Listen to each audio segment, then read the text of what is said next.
Mr. Chair, may I now respond? Yes, please. Well, first of all, respond. it's a blatant lie asking for commission. And that's the very reason I'm process-oriented. Sasabihin mo, Mr. Chair, Process-oriented po ako, Mr. ang mga Chair. congressmen, gusto mo mag-executive session tayo, ipapakita ko sa iyo mga congressmen. Sige, wala akong nakausap. Yung sa Manila nyo, You I was never with You are lying, Architect Mr. Texon. Order, I please. can cite you for 1 minute. Mr. Chair. Suspension is Mr. Chair. declared by the chair. It would be useless for this representation to ask further questions to the resource person because he's a pathological liar. What I will do, Mr. Chair, is gather more evidences to prove that what I am saying is true, that Mr. EPIMACO Densing is a very corrupt person. He is a kalawag in the public service. He has been asking commissions for the release of funds for the school buildings. Papatunayan ko po yan sa next hearing. I'll gather more informations. Ito pa lang sasabihin ko sa iyo, Mr. Dinsing. Dapat huwag ka nang bumalik sa gobyerno. The government does not need your kind. You are a very corrupt person making your position to your advantage. Yun lang po, Mr. Chair.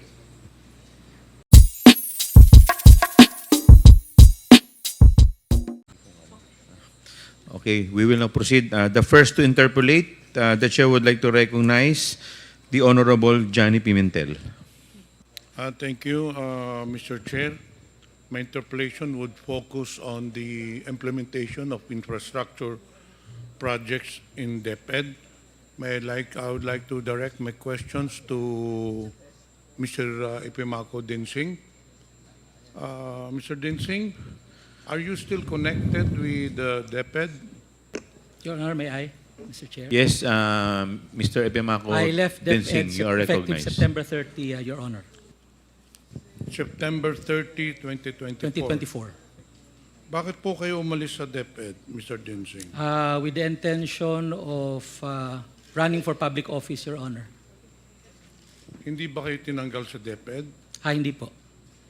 Because from what I gathered, you were made to submit a courtesy resignation. Opo, ahead. Yes, Opo. you did. Opo. And your courtesy resignation was accepted. Tama po yan. It was short of saying, a courteous way of saying that you are out of DepEd. Actually, from the information that I got, nakiusap ka pa na ma-retain dun sa DepEd. No, But hindi the po. administration did not allow it. But anyway, USEC Densing, may I remind you to please address the chair? I apologize, Mr. Chair. Okay, thank you. anyway, that is another matter. Kailan po kayo na appoint sa DepEd, Mr. Dinsing? Effective, yung document is July 18, 2022, and I acted as Chief of Staff until December 31, 2022. July 18, 2022 to September 30, 2024. Apa. So, yung first appointment mo, pagpasok mo sa DepEd, anong binigay na position sa'yo? Until December 31, Chief of Staff muna po ako. Dahil ina-arrange Staff. pa yung mga bagong appointees at the time. I was the first appointee at the time, Your Honor. No, when you entered July 18, were you appointed as Chief of Staff, Undersecretary? Undersecretary, Chief of Staff, yes. Undersecretary. Chief of Staff, yes. Undersecretary for what? Chief of Staff. So concurrent yun, Undersecretary and Chief of Staff. Tama po. That was the first position You at the served time. then as Chief of Staff of Vice President Sara. Tama po yan, as of December 31. So sabay kayong pumasok. Ahead lang ba siya? By, July 1 po siya. Ako, July 18 officially. Aside from the DepEd portfolio, ano pang government service na napasukan mo na? Prior to DepEd, I was DILG Undersecretary. From what year? From 2018 to 2022, and I entered DILG as Assistant Secretary for Plans and Programs from 2016 to 2018. Prior to the ILG appointment. I was from the private sector, Your Honor. So in short, as a government public servant, you only served as DILG Assistant Secretary and DepEd Undersecretary. Tama po yan. 8 years in total, Your Honor. Aside from being a Chief of Staff, ano pa bang ang designation sa inyo? Nung first 6 months po in office, yun lang po. Then when the matatag agenda was formulated, the form reform areas included infrastructure. So by January 31, during the basic education report, I was announced to take care of the infrastructure strand, newly created, Your Honor. So what does that cover? You were in charge of the school infrastructure and facilities. Tama po yun. Is this a division or the department? Or a program? Ano bang ibig sabihin nitong It's a strand, Your Honor, like the curriculum and teaching strand, like the administration strand. So it's a policy level position, Your Honor.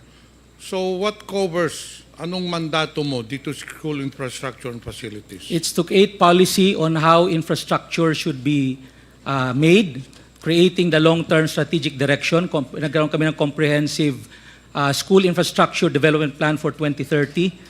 Then, coordination with DPWH because the implementer of the new construction of DepEd is DPWH, not DepEd. Were you involved in the procurement of the school buildings? No, Your Honor. But you were in charge of the allocation of the budget of the school buildings. The identification, Your Honor. We have a committee to do that. And ikaw ang in charge doon sa identification. Ako po ang in charge, pero sabihin, I had a committee created for the identification. Okay, ano ba ang mga programs doon sa school infrastructure and facilities? So it includes, Your Honor, new construction implemented by the DPWH. Then we have the school furnitures implemented by the regional offices. And we have the last mile school, electrification, water systems, and implemented by the division offices. So if you started in 2022, in short, you handled the budget for 2023 and also for 2024, hindi po ba? For the school buildings. For the 2023 po, hindi po. The school buildings was under the administration strand. So I only took over 2023.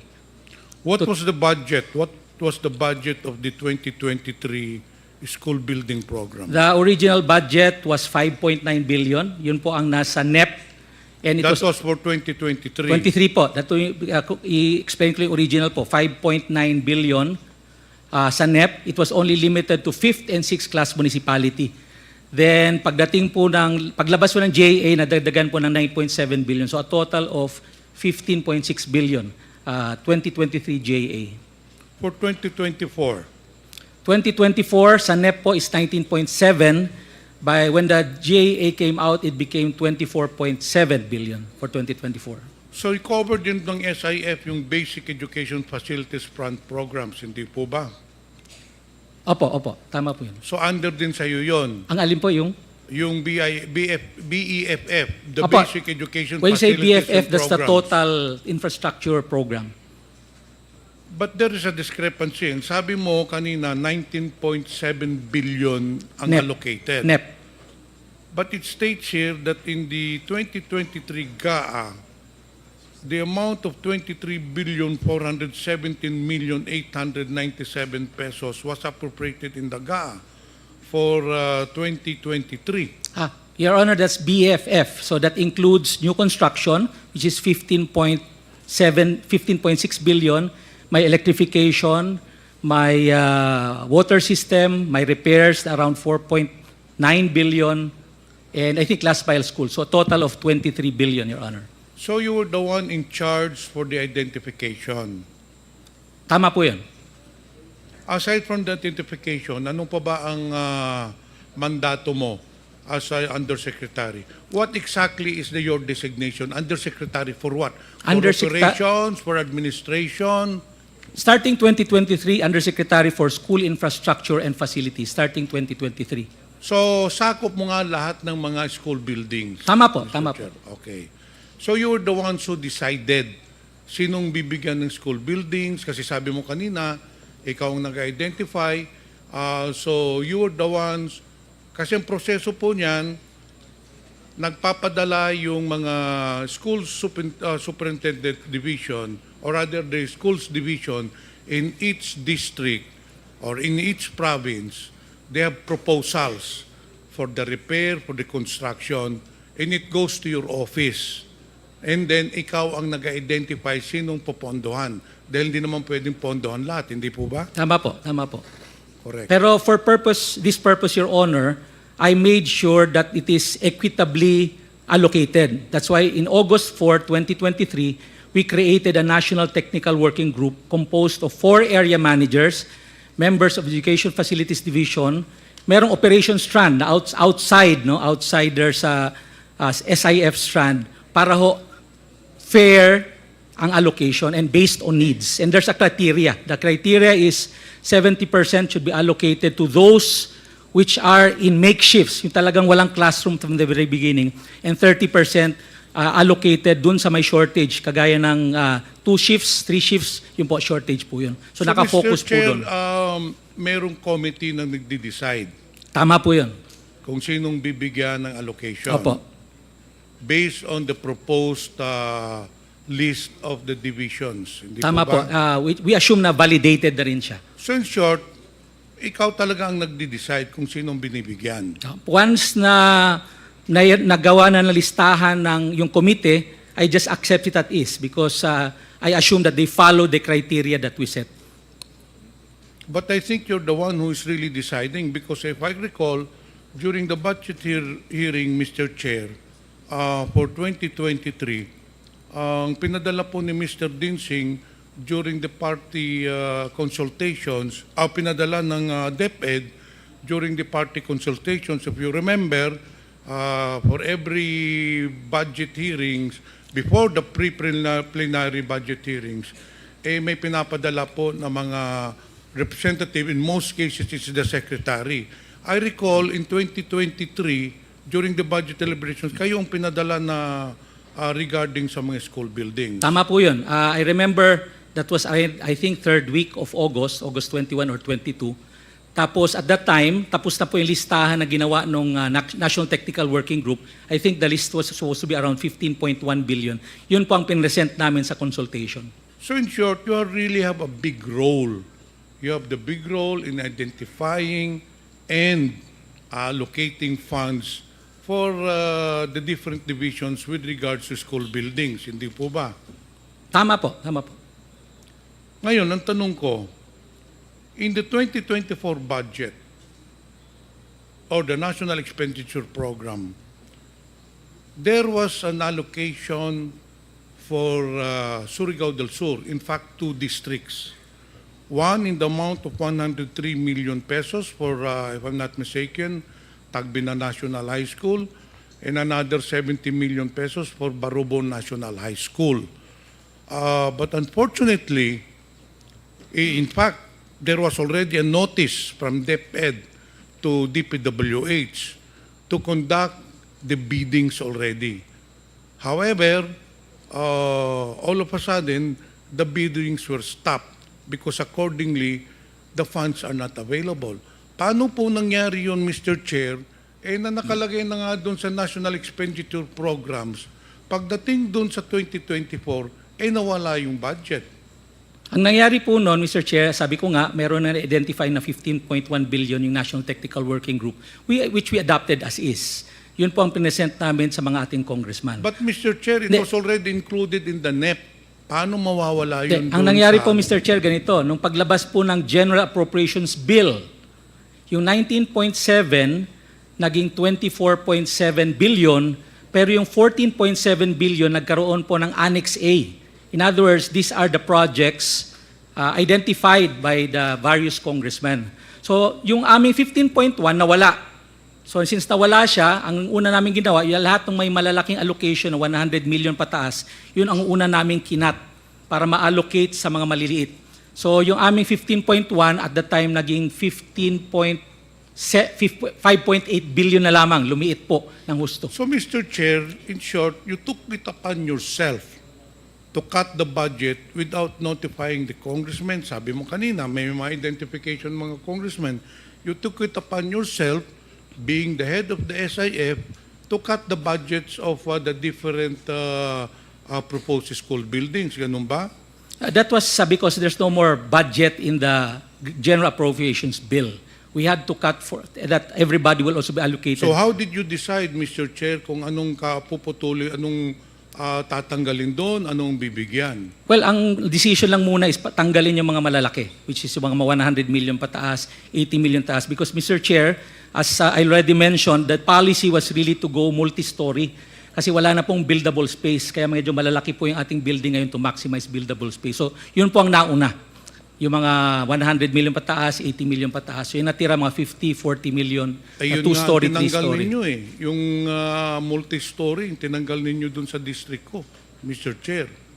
Yun ang tinanggal ninyo. Well, And not only that, there was also a 200 million peso project in District 1 na tinanggal din ninyo.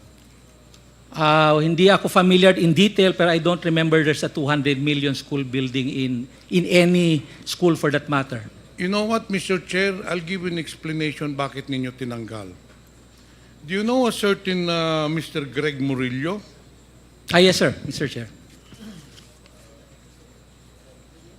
Sabi ko kanina, Mr. Chair, the 180 million pesos was already included in the National Expenditure Program. But upon bidding, it was recalled. But prior to the bidding, this Mr. Greg Murillo, who's a close friend of Mr. Dinsing, called me. At itong sinabi niya, kamusta po kayo, Congressman? Sabi ko, mabuti naman. Congressman, meron po lang kayong budget na 170 million pesos para sa district mo. O sabi ko, yun nga, naka-schedule na for bidding. In fact, binibidding na yata. Sir, pwede daw muna, mag-usap daw muna kayo ni Mr. Dinsing.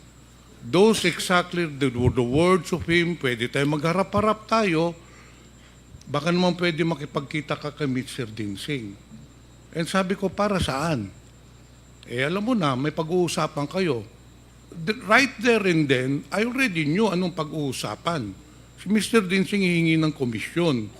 So, I told Mr. Greg Murillo, whom you admitted is your good friend, sinabi ko doon kay Mr. Murillo, why will I give money to Mr. Dinsing when this has already been allocated in the National Expenditure Program? So, I did not entertain that anymore. And Mr. Chair, lo and behold, the funds did not come through. Kinancel yung bidding and then nawala na nga because I did not come across to the request of Mr. Dinsing na humingi siya ng komisyon. And not only that, Mr. Dinsing, hindi lang akong biktima niyan. Marami pong mga congressmen, and for the record, I want to put it in record, maraming mga congressmen na nagsabi din sa akin that you approach them.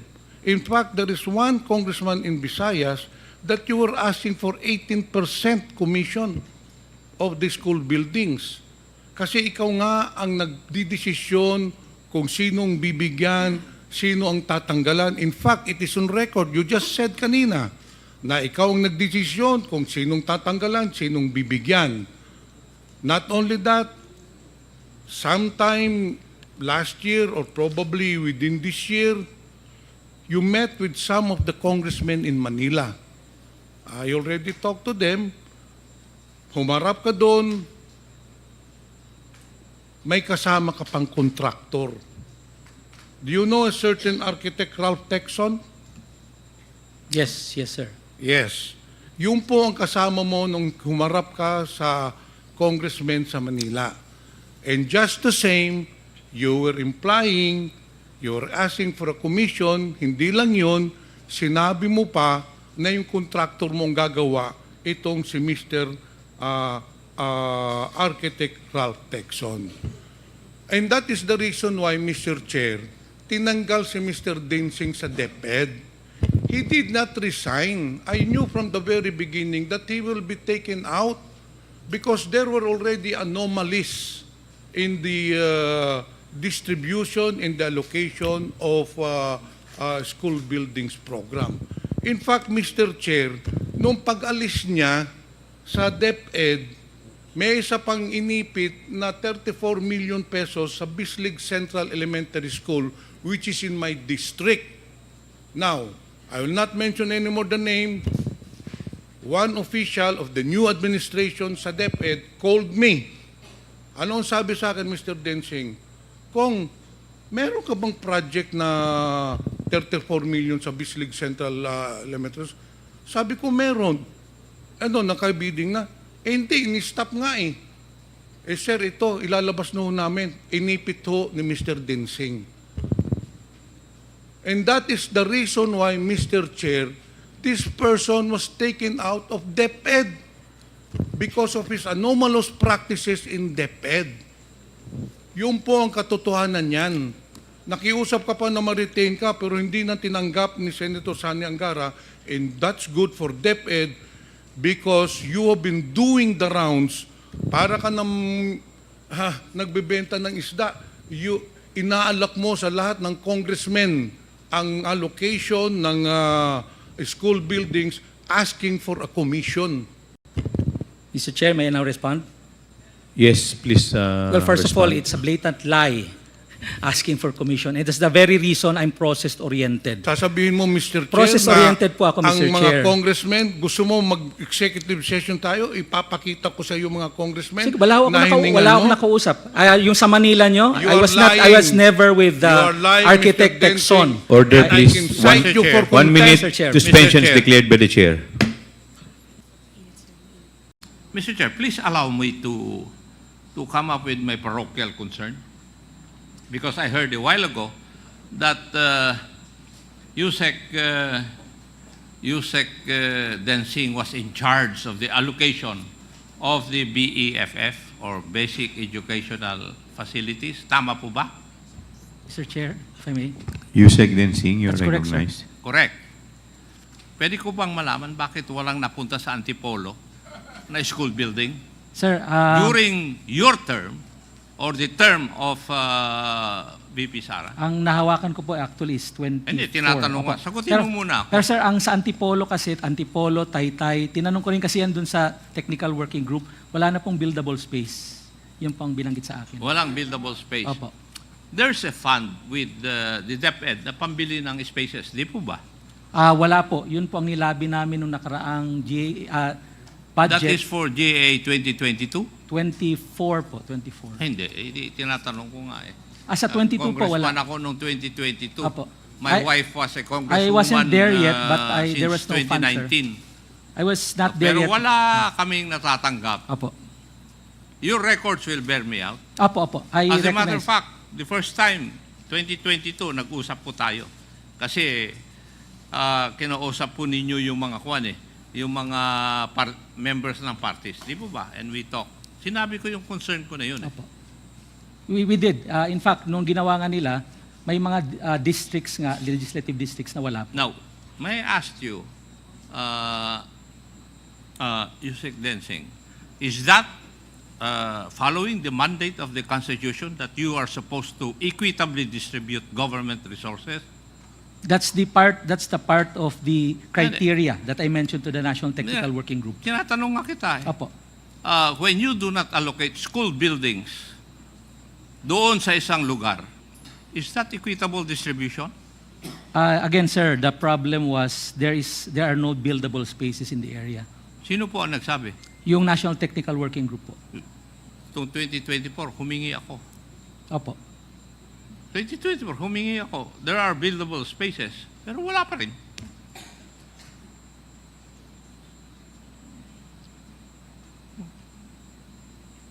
And you cannot explain that to me.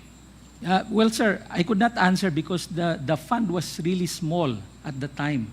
Originally at 9.7 NEP. So what you're trying to tell me, USEC, is that hindi po priority doon yung distrito ko po. No, sir. Priority po inyo dahil mataas po ang shortage sa Antipolo. Kasi meron pa kami 3 shifts eh. Opo. Kaya po, priority kayo, Taytay. Pero wala pa rin kami. Kung priority kami sa mata ninyo, bakit hindi kami nabibigyan? O Yun baka ba? tama yung sinasabi ni Johnny Pimentel. Ay, hindi po tama yun. Hindi po tama yun. Thank you, Mr. Chair. Mr. Chair, Congressman Johnny Pimentel. it would be useless for this representation to ask further questions to the resource person because he's a pathological liar. What I will do, Mr. Chair, is gather more evidences to prove that what I am saying is true, that Mr. EPIMACO Densing is a very corrupt person. He is a kalawag in the public service. He has been asking commissions for the release of funds for the school buildings. Papatunayan ko po yan sa next hearing. I'll gather more informations. Ito pa lang sasabihin ko sa iyo, Mr. Densing. Dapat wag ka nang bumalik sa gobyerno. The government does not need your kind. You are a very corrupt person making your position to your advantage. Yun lang po, Mr. Chair.